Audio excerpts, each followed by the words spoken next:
Bisaya din po ako, taga-Utban po ako.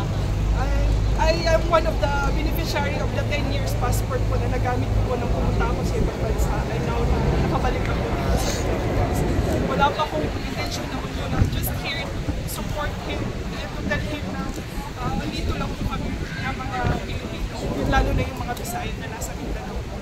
Proud Bisaya, proud Bisaya. Proud Bisaya here. Proud Bisaya here. Proud Bisaya here.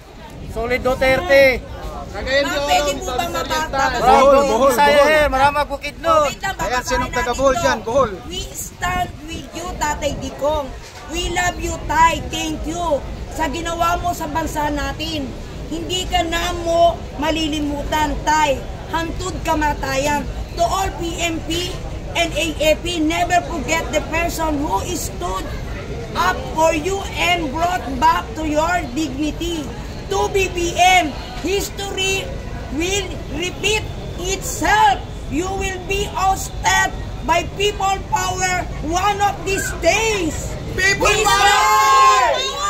People power!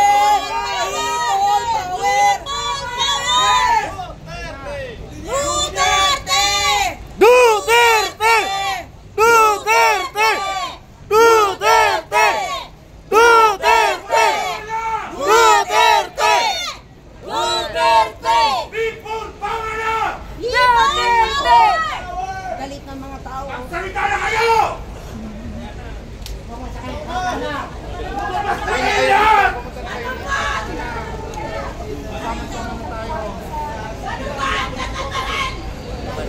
Mamaya na talaga! Andito na kaya!